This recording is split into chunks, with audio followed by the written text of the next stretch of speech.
Salve, salve pessoal, tudo bem com vocês? Estamos de volta aqui com mais uma aula da nossa trilha de arquitetura de dados, onde que hoje nós vamos falar sobre arquitetura de Big Data e Analytics. Um pouquinho aqui da nossa introdução, para você que não acompanhou as últimas aulas, a gente está fazendo um overview de todos os padrões, ou dos principais padrões de arquitetura de dados que nós temos, como arquitetura de Big Data, Machine Learning, governança de dados que ainda está por vir, IoT, com a intenção de direcionar você no seu trabalho ou no seu aprendizado para que você utilize ali os melhores recursos.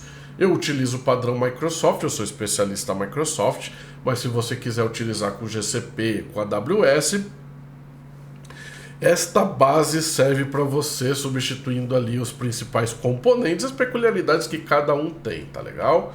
Um pouquinho sobre mim, eu tenho mais de 18 anos de experiência na área de tecnologia, tenho MBA em Engenharia de Software e Arquitetura de Soluções, e os últimos 6 anos eu sou dedicado a soluções de dados e arquitetura corporativa. Sou também professor universitário, onde que eu leciono sobre Data Solutions e IoT, além de algumas especializações em Machine Learning, em GNN, em MLOps e Cloud Computing. Algumas das certificações que eu já possuo aqui também, pessoal.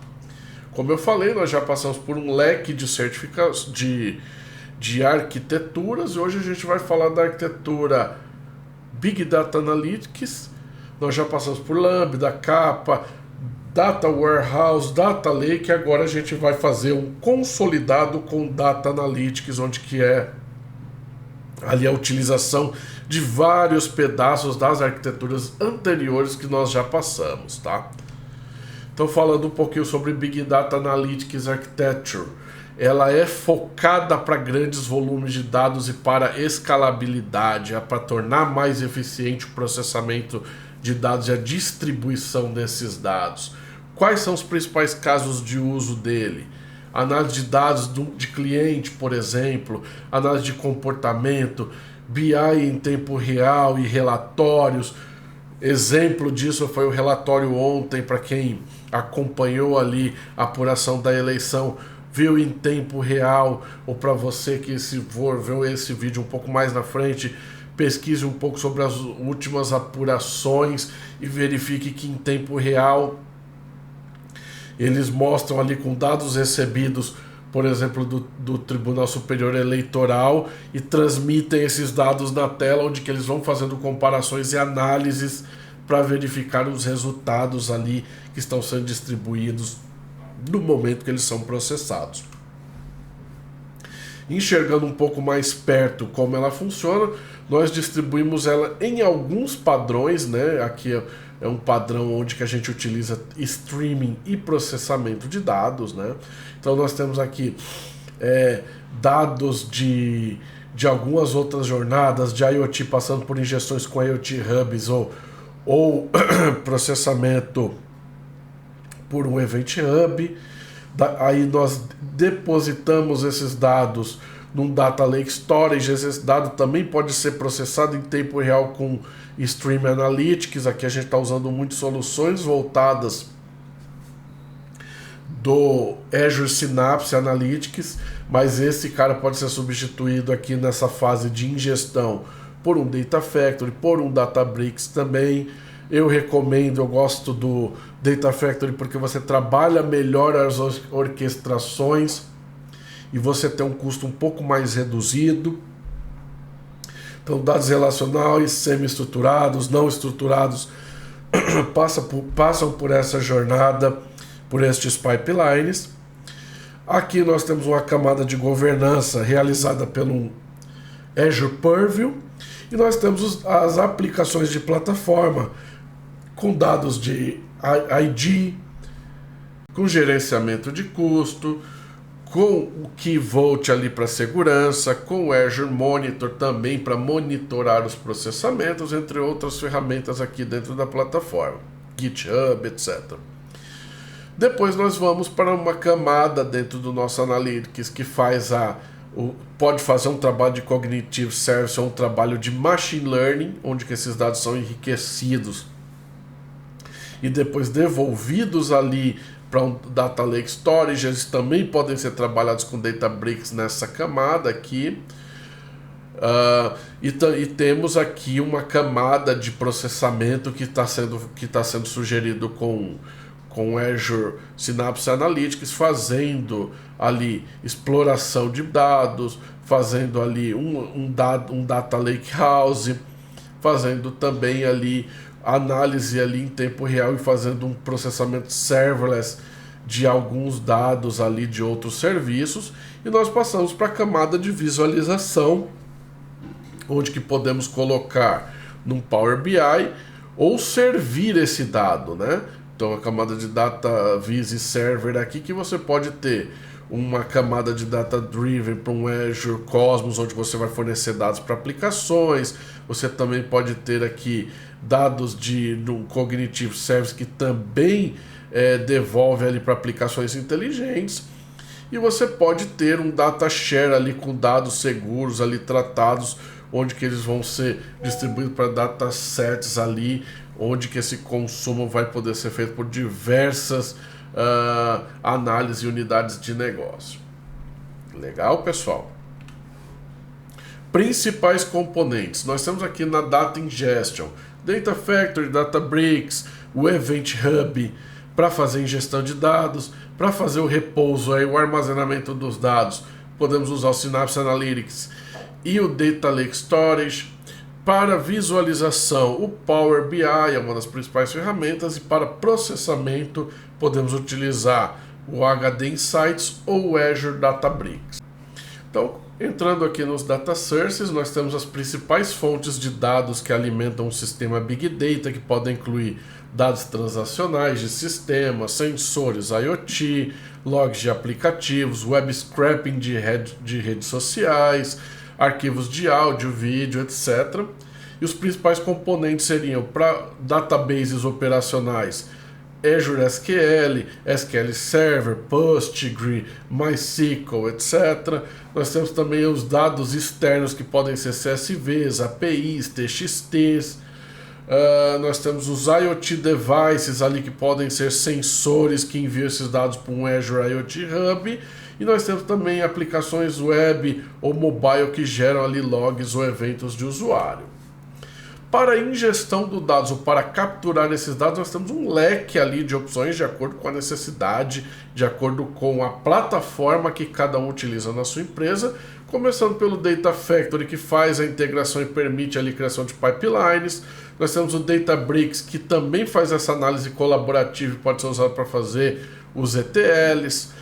Temos também o Event Hub, que faz a ingestão de grandes volumes de dados em tempo real. Nós temos o IoT Hub, que conecta e gerencia dispositivos de IoT. E nós temos o Apache Kafka, que é comumente usado no HD Insights, que é uma plataforma de streaming distribuída para ingestão de dados. Eles podem ser utilizados também dentro dessa plataforma que a gente utiliza, tá legal? Ou dentro desse desenho que nós vamos fazer, de acordo, como eu falei, de como é o padrão do seu cliente. Eu já tive clientes que o padrão deles de comunicação era via eventos, em Kafka, por exemplo.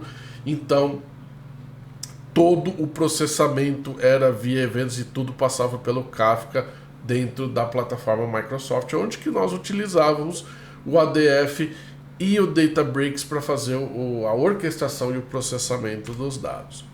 Quando nós chegamos aqui no armazenamento ou no Data Storage, nós temos aqui o Data Lake Storage, o mais comum, mais utilizado para armazenar grandes volumes otimizados de dados. Lá você vai guardar o seu Avro, seu Parquet, seu Delta Lake, né? Depois nós temos o Blob Storage, que é para armazenar esses objetos não estruturados, né? A sugestão principal dentro da Microsoft. Nós temos também o Azure SQL Database para armazenar esses dados estruturados e relacionais. O Cosmos, que pode ser utilizado como um banco de dados NoSQL para armazenar dados processados. Aí são aqueles dados que você precisa de menos latência, mais velocidade para você entregar para o seu cliente. Pode ser dentro de um Data Warehouse. E também temos o Synapse Analytics, que faz esse trabalho de Data Warehouse para armazenar os dados processados e otimizar as consultas. Aí você vê a variedade de opções que você tem para construir esse repouso do seu dado. Indo para processamento de dados, aqui nós temos também um grande leque de opções e você pode fazer conjunto deles de acordo com a necessidade. Por exemplo, você tem o Databricks que faz esse processamento, essa transformação em larga escala, utilizando o Apache Spark, e você tem o HD Insights, que ele é o serviço gerenciado do Hadoop para Big Data. Onde você usa mais o HD Insights? Quando você já vem de uma plataforma de Hadoop, você fez, ao invés de você fazer uma migração para um processamento, para um pipeline lá no ADF, você fez a migração dos dados de um Yarn, de um Hadoop que você já tinha on-premises e colocou ele na nuvem, ou você transferiu, por exemplo, de uma nuvem como um Cloudera e colocou no seu HD Insights. Então o HD Insights vai ser importante, vai fazer parte da sua infraestrutura até que você migre ali as ferramentas que você vai utilizar. Depois nós possuímos o Synapse Analytics, que ele faz essas consultas e esse processamento do dado, assim como o Databricks pode realizar. Temos o Stream Analytics, que ele pega esse dado e transforma ele ou processa ele em tempo real para gerar alerta, para distribuir esse dado numa velocidade tempo real ou near real time de acordo com a necessidade. E por último, o Azure Machine Learning, que faz a criação dos treinamentos dos modelos, né, para criar esses modelos e também para fazer ali o Machine Learning, né, sobre os dados, né? Ou melhor dizendo, né, treina os modelos de Machine Learning sobre os dados. Indo para o Analytics and Insights, as ferramentas que a gente usa. Nós temos na frente o Power BI para visualização. Nós temos uma plataforma de análise que pode ser utilizada com o Synapse Analytics. Nós temos o Analysis Service que modela esses dados semânticos para construir análises também, né? Fazendo análise por Analysis Service. E nós temos o Time Series Insights, que é uma ferramenta que faz a análise de séries temporais, detecções de anomalias. Ela está bem linkada ali com o processamento de Machine Learning. Para a gente servir esse dado, para a gente distribuir esse dado dentro de uma orquestração, dentro de uma estrutura de Big Data, nós temos o Synapse Analytics, que também pode ser utilizado para essas consultas em SQL, integrar ferramentas de BI, como Power BI, Tableau, Qlik, etc. Nós temos o SQL Database, que são para aplicações que precisam de acesso rápido e baixa latência. E você tem também o Analysis Service, que faz ali a modelagem dos dados semânticos e constrói essa análise em cima deles, também na camada de entrega, na camada de serving destes dados. Não menos importante, Security Compliance. Nós já falamos disso em outras aulas, mas vale a pena sempre frisar estes pontos. Security Center para monitoramento, Active Directory para identidade, Keyvault para chaves de proteção e o Policy para políticas e conformidades. Data Governance, um dos temas mais importantes. Eu recomendo que seja pensada a arquitetura de dados voltado para Data Governance. Nós temos o Purview, que é um serviço de dados para catalogação e rastreio, o Policy para gerenciamento das políticas e o Monitor para monitorar o desempenho. Se você usa Databricks, você ainda pode utilizar ferramentas como o Unit Catalog, que também te ajuda a fazer essa governança e catalogação dos dados, e está cada vez mais integrado com as ferramentas, com a ferramenta do Purview. E aqui termina nossa nona aula, onde nós falamos do Azure Data, o Big Data e Analytics, onde que mostramos aqui um cenário total, lembrando que essa é a parte conceitual, tá, pessoal? Olhando ali para dados da Microsoft ou para a estrutura Microsoft. Se você é de outras, se você utiliza outros providers, fica um pouco mais simples de você comparar e utilizar os semelhantes, né, os equivalentes para fazer isso. Se você ainda não me segue, se você ainda não conhece o meu trabalho, tem o meu site, o heroncavalcante.com. este vídeo que está no Heron Cavalcante no YouTube. Eu tenho minhas redes sociais no TikTok e no Instagram, que é o @HeronCavalcante_tech, e tenho também os meus podcasts na Amazon Music e no Spotify no canal Heron Cavalcante.